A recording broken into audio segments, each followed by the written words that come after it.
First up, a man I'm delighted to welcome back to the Luck on Sunday studio because he is always full of ideas about the sport, and most of those have been put to good use because he's full of plenty of winners now, and winners at a high level. High hopes this season for classic success. David Menuisier, good morning. Good morning. Wonderful to see you. Normally we time this spot on with runners in big races, coming here in a blaze of glory the next day. We didn't quite read the script yesterday, did we? What happened to migration? Look, he decided to retire, so I said that's absolutely fine, you know. I mean, Rishi Sunak decided to stop migration on the 4th of April. Migration decided to stop 2 weeks earlier. Tell me a little bit, your journey to Doncaster. He won the race before, obviously, and he just did the Hamlet cigar and didn't come out of the stalls? Yeah, I mean, he gave a few hints at the end of last year that maybe he's had enough, you know. When he ran in the Balmoral, he kind of broke really slowly. Then he went to France and he broke slowly. And I thought, look, I'm going to keep him on the yard all winter. I'm not going to turn him out to keep him on a working mode and lead the yearlings and do a few different things, you know, that he hasn't done in the last in the previous 6 years. To try and give him the passion again and revive him. And I mean, he trained absolutely brilliantly all winter. He went to gallop at Kempton last week with 2 really good horses, and he was really, really fine with it. He loved it. Absolutely loved it. And yesterday, he was absolutely grand, and when he left the paddock, he stopped on the way to the start, and I thought, it was coming. My gosh, no, don't do that to us. And actually, he did. What can you do? And so it didn't take you 2 seconds to decide what to do? No. I had actually, I had a good laugh when it happened because I thought, you monkey, you know. This horse is so intelligent. He decided his way out yesterday and have a little lap of honor. And I take my hat off to him, really, you know. Has he always been that way? Has he always been a horse that you thought was smarter than the average bear? Oh, very much so, yeah. From an early age, if he had no chance in a race, he would just not do it. You know, he would just stay at the back and come home safely. That's him, you know, he's a very intelligent horse. It sounds like your love for him didn't diminish one bit. No, I mean, look, I was actually quite emotional yesterday after the race. He came back, I gave him a big hug, and it will be hard to say goodbye, you know. So what is he going to do now? There's no plans as yet, but look, he'll probably stay on the yard this week, next week, and then we'll make plans for him, and yeah. I know you're incredibly keen to know exactly where all these grand old horses that you've trained go, and you plot their next steps, whether they're sort of retrainable or whether they have to stay on there. Is he the sort of horse you could do something else with? Oh yeah, definitely. Could he go and do a dressage test or something? Or dressage, yeah, why not? Whatever rocks his boat, really, you know. I wouldn't like him to do too much jumping or things like this, you know. Not race jumping, but even as a leisure, because he had a massive tendon injury 4 years ago. When he was scanned by the vets, the vet said to me, look, he won't see a racecourse again. And that's why we also attached to him as well, because he was written off by the vets. We gave him bags of time to recover. He came back and won 3 major handicaps. And, you know, you don't see that every day of the week. Now, I know you a little, and we've shared this sofa a few times before as well. It strikes me that you're not the sort of person who accepts the words you can't. No. I mean, Cricket Head always told me when I was assistant to her, you know your horse is better than anybody else, whether it's the vet, whether it's... So you can get advices from them, but do the things that you think are right. And that's what we did, you know. She was very, not anti-vet, but she wouldn't have a vet in the yard unless the horse actually had some sort of problem that needed curing. Yeah. We're the same. Are you? So yes. because she very much swam against the tide like that, didn't she? Yeah, I mean, look, I love my vet, but I'd rather see him in the pub in the evening than in the yard. we try and if we see something obviously minor, we try and give the horse time and heal naturally rather than speed up the process by using drugs or what have you. We're always very conservative. Obviously, if it looks a serious injury, the vets are here straight away and we deal with it. But we always try, and I would prefer to give a horse time to get better than use medication. And it obviously works for you as well. Sure. Yeah. Yeah. Because it's counter to the sort of existing culture that you kind of need to be treating horses, routinely, rather than just treating them for something where they have a problem. Look, they're all different. They're all different and what have you, but also from a practical point of view, vets are not cheap. Huh? So if you, instead of calling the vet straight away, most minor injuries will go within a few days anyway. So, if you, unless the horse is in pain, and as I've said, if they are in pain, then the pain is addressed straight away. But if it's a minor injury, most of the time you don't need a vet.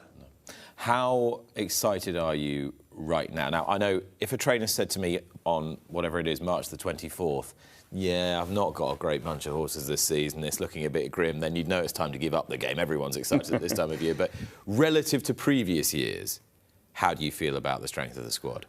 Look, it's my strongest bunch by a margin, I would say. I've been lucky enough to have really good horses, but at the top of my head, we have about 70 in training. Mm-hmm. There's 38 older horses, 32 two-year-olds. So some serious young blood there. Yeah, and there's 9 black-type horses amongst the older ones, which is extraordinary, really.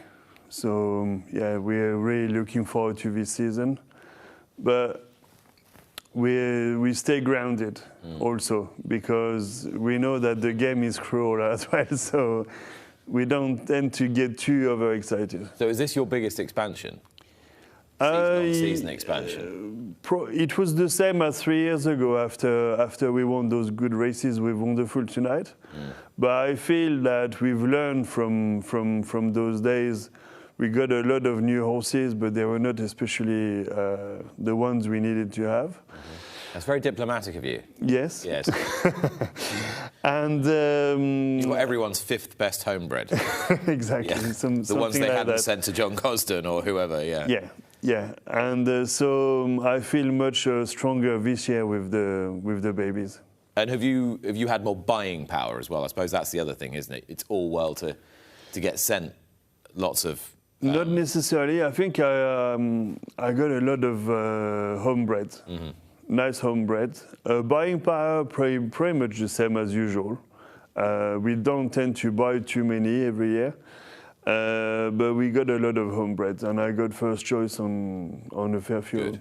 Good. And is there a type of horse that you would say is a Devin Menuisier horse? Is there a horse, if it walks into the yard, if he or she walks into the yard, you think, yeah, that's just my type of horse? Usually they're good movers. Usually they're unfurnished, so they will be better with age, and they'll run above a mile, I would say. So is that something that you think is just bred into you? Is it just something that interests you more? Yeah, definitely. I've said it before. I don't mind training sprinters, but I find it more intellectually interesting to train longer distance horses. They stay longer with you, and it's a real patience game, and that's what I love. Okay. And in terms of puzzle solving, what's been the puzzle you've solved best in your career to date? By a long way, it would be Thundering Blue. Thundering Blue lost his form at 3. He broke his tibia in the Wood Ditton at Newmarket, and then he came back and couldn't really put one leg in front of the other. He even ran in a pair of blinkers at Chelmsford at the end of the year, and we thought at that point that. But he always showed a lot of potential, but we thought at that point he's lost it. and we gelded him, and my wife Kim started to ride him that winter. And she hadn't been riding him before? No, and they absolutely bonded. And the horse thrived from 75 to 119. And do you believe that was because of their relationship? Oh yeah, yeah. Nothing to do with me at all. And do you know what it was that she was doing that other riders weren't? Giving polos. No, look, there's a rapport that you can't explain. It seems a bit naff to say that, but honestly, you can't really explain that. Some people get on with people, some people don't. And it's the same with horses, and you can't always explain everything. It's that part of intuition that is interesting, and that we tend to work with most of the time. And could you see that? As soon as she started riding him, could you see a difference in his work, definitely. in his eating, in his... Yeah, definitely, yeah. And she was always we thought he was one-paced, you know, the first couple of years we had him in training. And she's the one who said, look, you need to hold him up, he has a massive turn of foot. And I was a bit doubtful at first, and I said, look, they have a good relationship, we'll just listen to her. And so that's when we started burying the horse at the back and come with a late run. And it took 2 or 3 runs for him to get the idea at the races. But when he did, that was at Epsom, actually, in mid-July, as a 4-year-old, he absolutely smashed the field. And Clive was there, Clive Washburn, the owner, and I said, now we've got him. Now we've got him. And that was the start of a fantastic career. I think everybody knew Clive was there. Yes.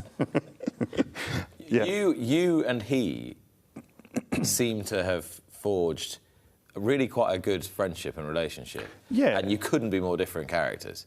No, true. I mean, he calls me grumpy. I call him, I can't say, but nah. Well, it's all out there, isn't it? It's all out. It's not as though he's hiding anything. Nah, look, he's very eccentric, but he's a very good man. He's very generous. He's very understanding.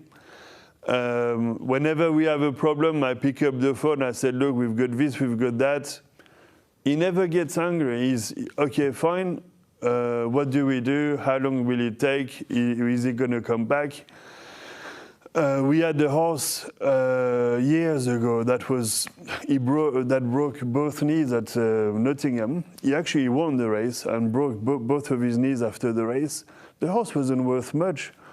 I mean, I think Clive agreed to spend 7 or 8 grand to make sure that we fixed the horse and to make sure that the horse had a life after that. Most people would have put the horse down because these were serious injuries. And we did everything we could to save his life. And now he's happy in the field somewhere.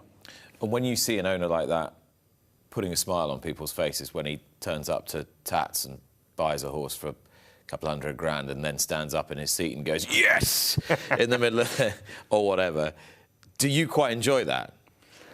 To be honest, I do afterwards. At the time, I'm like, gosh, because we actually spoke all afternoon about it, and I said, look, don't get too overexcited. Because obviously everybody knows that you're on the horse and what have you, so they might bid against you to pump up the price.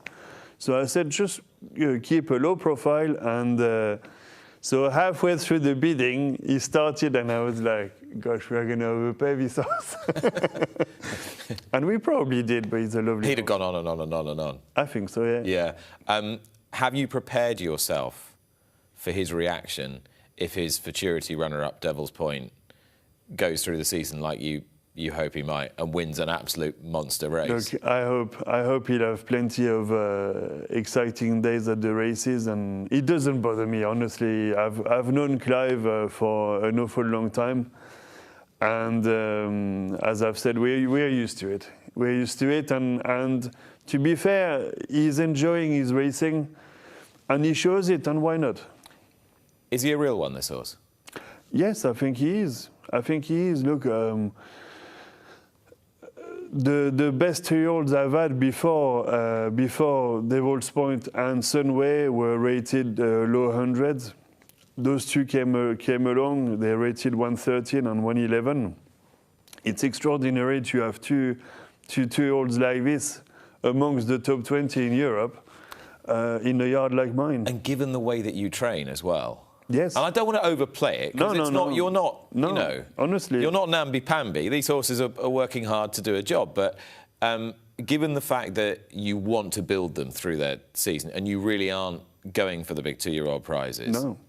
Is it reasonable for us to expect a significant amount more from these? Significant, I hope. It's hard to, it's going to be hard for them to compete at the top level, obviously. But we are expecting that, yes. So how are their seasons going to progress? I know you talked about it a little bit at Doncaster yesterday. Tell us now, for those who didn't see, what is Devil's Point going to do? But Devil's Point, we have a doubt that he really stays a mile. And both Oisin Murphy and Jamie Spencer think that he stays a mile. We are just not convinced at this point. What is it that sows that seed of doubt in your mind? Look, to me, in the futurity, he hit the front like he was going to win the race. And then he couldn't quite see out the trip, in my opinion, on that ground. So on sounder ground, he might. But that day I was happy to be second, but I was a bit disappointed that he didn't quite run up to the line in a way, you know. I think he got outstayed. So I want to start him over 7 furlongs this season, and then maybe try him after that in one of the Guineas. Well, so will you depending on what he does. Start him in something like the Greenham? He will probably start in the Jebel in France. Right, in the pre-Jebel. Yeah, yeah, on a nice, flat, straight course. And then decide where we go from there, whether it's German Guineas. He's also entered in the German Guineas, around the bend, which would make it more... less of a stamina test. Less of a stamina test. Yeah. And then possibly campaign him over 7 or maybe even a tad below 7 in the future. But he will have to tell us. So with that in mind then, if it's below 7, could he be a Commonwealth Cup horse, stiff 6? I don't know. Honestly, we'll have to see how he goes, you know, in the next few months. You're already winning the Prix Maurice de Geest in your mind, aren't you? In my mind, that was the race I was on about. With a nice big 3-year-old allowance, I could see where you were going. My brilliant powers of deduction when you went slightly shorter than 7, slightly longer than 6. But that's why the idea is to go for the Jebel as well and, you know, hopefully go back to the crime scene later. OK. There was a crime scene yesterday. You don't want a repeat of that. And in some ways, a horse I thought did occasionally show some real star quality last year. Yes. Could he be better, do you think? Those two horses could not be any different. Like, Devil's Point is a real workhorse, and he always turns up whenever we work and whatever. Sunway always turns up as well, but in a different way. He only just does what you ask him to do. He doesn't. He's like an automatic car. You press the accelerator, he goes. You stop, he stops. So he's not a flashy sort, and that's why last year genuinely he always showed an awful lot of talent, but I never really knew how much he had. He always felt really special.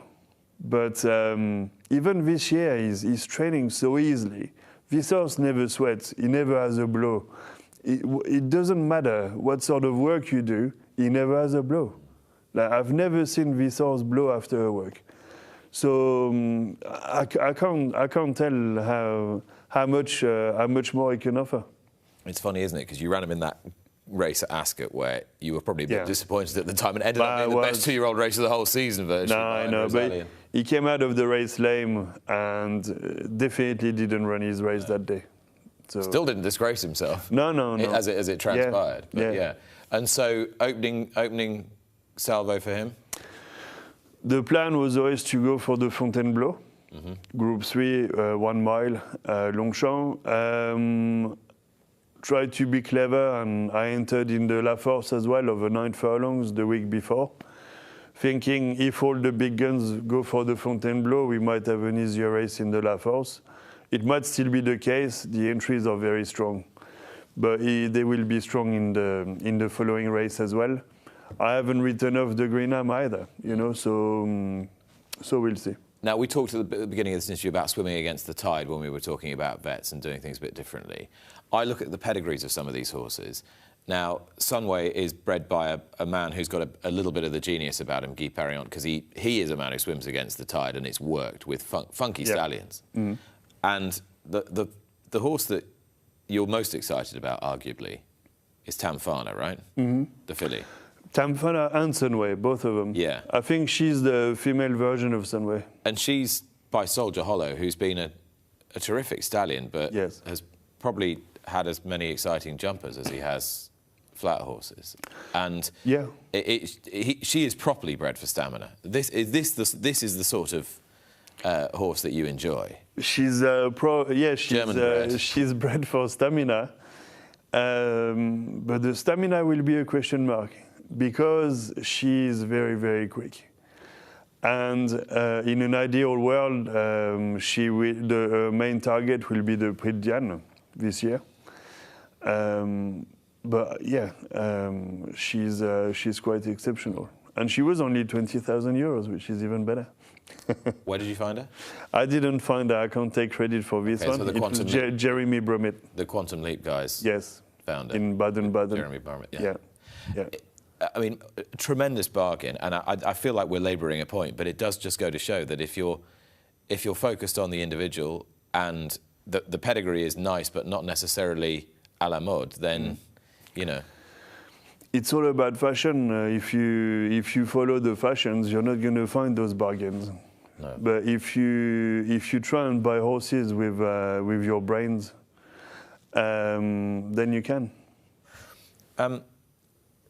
People will be watching thinking, OK, the Prix La Force, the Imprudence, the Prix de Diane, it's hardly a surprise given your provenance that you're going back and plundering good money in France in races that you think you can win. Yeah.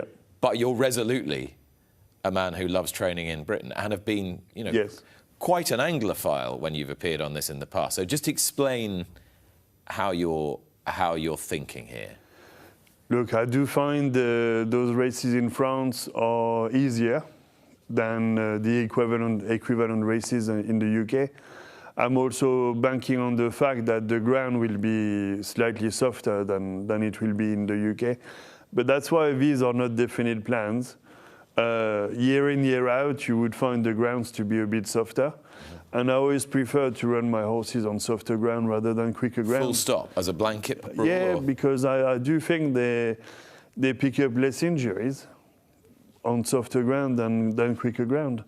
And I don't mind, once or twice in the year to go on quicker ground for targets or what have you.